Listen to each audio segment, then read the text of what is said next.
Elle est indispensable, pratique et abondante. 80% des Canadiens l'utilisent chaque jour. Savez-vous de quoi je parle? S'agit-il du café? De la pelle à neige? Du pétrole? C'est en fait la voiture. La voiture est, nous en conviendrons tous, ce qu'on appelle un mal nécessaire. Cette expression, formulée au XVIIe siècle en France, désigne une situation mauvaise, mais essentielle. Sans doute parce que les alternatives sont moins efficaces. À cette époque, on entrait dans l'âge des Lumières et on contestait la polarité du bien et du mal. On a trouvé que la bonté n'était pas strictement fixe. On a réalisé que quelque chose d'utile pourrait évoluer pour devenir un aspect nuisible. Exactement comme la voiture. Pour les plus jeunes de la salle, demandez à vos aînés. Et pour les moins jeunes, remontez plus ou moins loin de votre mémoire et rappelez-vous, comment était-ce avant? Avant, les villes étaient vivantes. Petites épiceries, boutiques et commerces animaient chaque quartier. Les rues étaient pleines de conversations professionnelles, amicales et amoureuses. On s'y déplaçait à pied, en lien avec les gens, la ville et la nature. Pour de plus longues distances, le tramway offrait un moyen de transport collectif, efficace et intégré au cœur urbain. Mais ça, c'était avant. Aujourd'hui, il est bien plus difficile de vivre ces mêmes expériences. Depuis les années 1950, l'Amérique du Nord, y compris la grande région de Montréal, a bâti la banlieue. Nous n'allons plus au centre-ville pour interagir avec la cité. Nous nous enfermons dans une automobile pour nous rendre vers un centre commercial en périphérie. En s'isolant dans l'automobile, on donne la priorité à l'individualisme sous forme d'égoïsme, où on aimerait s'isoler collectivement au lieu de s'entretenir avec ses alentours.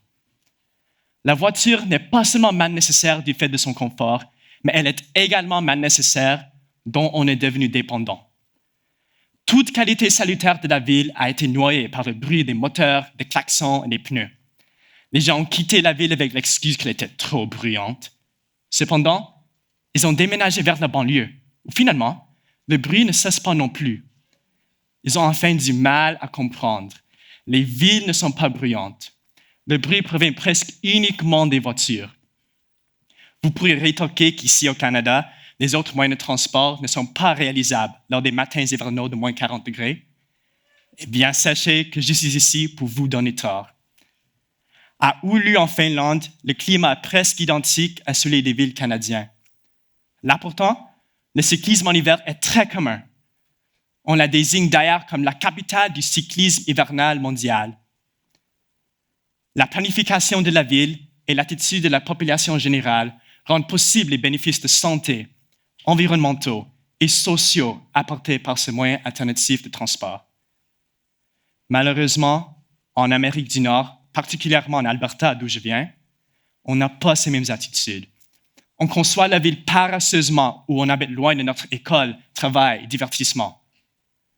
Pour parcourir ces longues distances, au lieu d'investir dans le transport public ou dans l'infrastructure des vélos, on donne priorité aux jungles de béton, où les embouteillages augmentent également les émissions de gaz à effet de serre et les risques des accidents. Bien que les gens détestent les embouteillages, ils conduisent. Bien que les gens veuillent améliorer l'environnement, ils conduisent. Bien que les gens aient peur des accidents, ils conduisent. Mais bonne nouvelle, il existe des solutions. Il faut d'abord repenser la conception urbaine et s'attaquer à cette réalité des 80% des Canadiens. Les municipalités pourraient ainsi créer des villes où les autres moyens de transport sont accessibles et abordables. Si l'on transformait le transport urbain, les citoyens suivraient. Ils choisiraient toujours le moyen le plus commode. Assurons-nous simplement que ce ne soit plus la voiture.